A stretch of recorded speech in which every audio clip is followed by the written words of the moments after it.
اللہ سبحانہ و تعالیٰ قرآن کریم میں ارشاد فرماتے ہیں وَمَا الْحَيَاةُ الدُّنْيَا إِلَّا لَعِبٌ وَلَهْوٌ، یہ دنیا کی زندگی تو کھیل ہے، تماشا ہے۔ اب اس دنیا کی زندگی میں ہم نے کرنا کیا ہے؟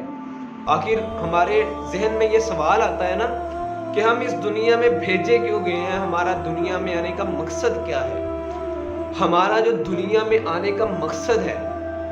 وہ یہ ہے کہ اللہ سبحانہ و تعالیٰ دوسری جگہ ارشاد فرماتے ہیں وَمَا خَلَقْتُ الْجِنَّ وَالْإِنسَ إِلَّا لِيَعْبُدُونِ، ہم نے انسانوں اور جنوں کو پیدا ہی اس وجہ سے کیا ہے کہ وہ اللہ سبحانہ و تعالیٰ کی عبادت کریں، اللہ سبحانہ و تعالیٰ کو جانیں، اللہ سبحانہ و تعالیٰ کو پہچانیں۔ اور آج کل ہمارا کیا حساب بن چکا ہے، ہم جیسے ہی بچہ پیدا ہوتا ہے 4-5 سال کا ہوتا ہے تو ہم اس کو اسکول میں داخل کروا دیتے ہیں۔ جب وہ اسکول میں جاتا ہے پھر ہم اس کو کہتے ہیں پڑھائی کرو، اچھے سے پڑھو، محنت کرو، نمبر لو، پھر وہ میٹرک کرتا ہے، پھر وہ FSC کرتا ہے، پھر آگے یونیورسٹیز میں جاتا ہے، آگے مزید ترقی کرتا ہے، تو اس کی سوچ کیا ہوتی ہے کہ میں دنیا میں کامیاب کس طرح ہو جاؤں، دنیا میں ترقی کیسے حاصل کر لوں، دنیا میں پیسہ کیسے کما لوں، گھر کیسے بنا لوں، اپنی شادی کیسے کر لوں، اپنی بیوی بچوں کی زندگی کیسے سنوار لوں۔ لیکن ہمارا مقصد یہ نہیں ہے، یہ مقصد تو کفار کا ہے، جن کو یہ لگتا ہے کہ فوت ہونے کے بعد جنت جہنم نہیں ہے، یہ ان کا نظریہ ہے، اور یہ ان کے لیے ہے کہ دنیا میں جو آپ کما لیں، جو محنت کر لیں، جو پیسہ کما لیں، جو آسائشیں کما لیں وہ آپ کما لیں، اور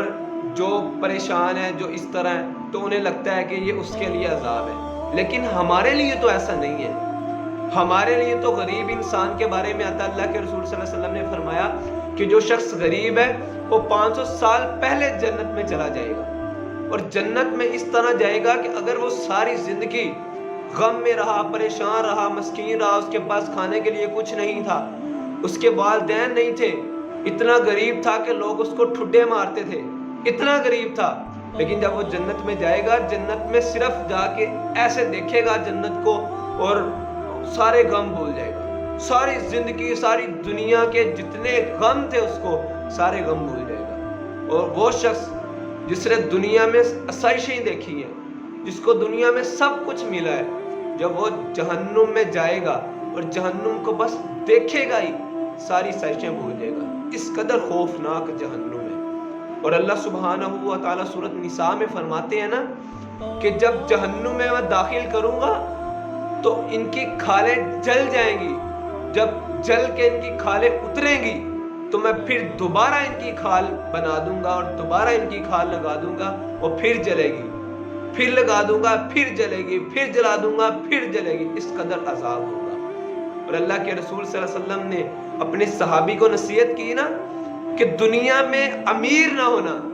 دنیا میں اس طرح رہنا، کن فی الدنیا کأنک غریب او عابر السبیل، دنیا میں اس طرح رہنا جیسے کہ غریب مسکین او عابر السبیل، یا پھر ایک مسافر اجنبی آدمی۔ اب ایک اجنبی انسان ہے، مسافر انسان ہے، اب ہم کبھی سفر میں جاتے ہیں تو ہمارا کیا نظریہ ہوتا ہے کہ 2-3 سوٹ پیک کر لیں اور سفر پہ چلے جائیں، وہاں پہ اتنے سے گزارا ہو جائے گا، گزارا چل جائے گا۔ جیسے اب ہم لاہور میں اسٹڈی کرنے کے لیے رہتے ہیں تو ہمارے پاس چند سوٹ ہوتے ہیں اور اسی سے ہم گزارا کرتے ہیں، مہینہ 2 مہینے ہم اتنی ہی سوٹوں سے گزارا کرتے ہیں۔ لیکن جب ہم گھروں میں جاتے ہیں تب ہم کہتے ہیں یہ بھی چیز ہونی چاہیے، یہ بھی چیز ہونی چاہیے، یہ بھی چیز ہونی چاہیے۔ لیکن اللہ کے رسول صلی اللہ علیہ وسلم نے کیا فرمایا کہ اس دنیا میں اس طرح رہو جیسے کہ ایک مسافر آدمی ہے، مطلب کچھ سامان میں اتنا ہو کہ گزارا ہو جائے۔ ہمیں تو اگلی دنیا کی فکر کرنی چاہیے جو ہمیشہ کی دنیا ہے، جس میں ہم نے ہمیشہ کے لیے رہنا ہے۔ یہ تو آج کل جتنی زیادہ آسائشیں ہیں، جتنی زیادہ ترقی ہے، اتنی آسان موت بھی ہے۔ پتہ چلتا ہے بندہ جا رہا ہے، ایکسیڈنٹ ہو گیا، فوت ہو گیا، اسی طرح بندے کو ہارٹ اٹیک آیا، بندہ فوت ہو گیا، اس طرح پتہ ہی نہیں چلتا، اتنی زیادہ بیماریاں آ چکی ہیں، اتنی زیادہ موت کا پتہ ہی نہیں چلتا کہ کب انسان فوت ہو جائے، کب مر جائے، کہیں جاتا جاتا مر جائے، کیا ہو جائے، بالکل صحیح انسان اور دوسرے لمحے میں فوت ہوا ہوتا ہے۔ اتنی سی زندگی کے لیے ہم اپنے اللہ کو ناراض کر رہے ہیں، ہم اپنے اللہ کی نافرمانی کر رہے ہیں، ہم یہ نہیں دیکھ رہے کہ ہم حرام کما رہے ہیں، ہم حرام کھا رہے ہیں. ہمیں کوئی فکر نہیں ہوتی کہ ہم نے کل قیامت والے دن اللہ کے سامنے حساب دینا ہے. کس منہ سے ہم اللہ کے رسول صلی اللہ علیہ وسلم کے پاس جائیں گے جس نبی نے ساری زندگی ہماری فکر کی، ساری زندگی ہمارے لیے دعائیں کی، آخرت والے دن بھی ہمارے لیے فکریں کر رہے ہوں گے. اس نبی کے سامنے ہم کیا منہ دکھائیں گے کہ ہم دنیا کے پیچھے لگے رہے، ہم دنیا کی آسائشوں کے پیچھے لگے رہے، ہم یہ دیکھتے رہے کہ ہم برانڈز پہن لیں، ہم یہ کر لیں، ہم وہ کر لیں، ہمیں دنیا کی آسائشیں مل جائیں، لیکن ہم نے اللہ کے دین کو بھلا دیا.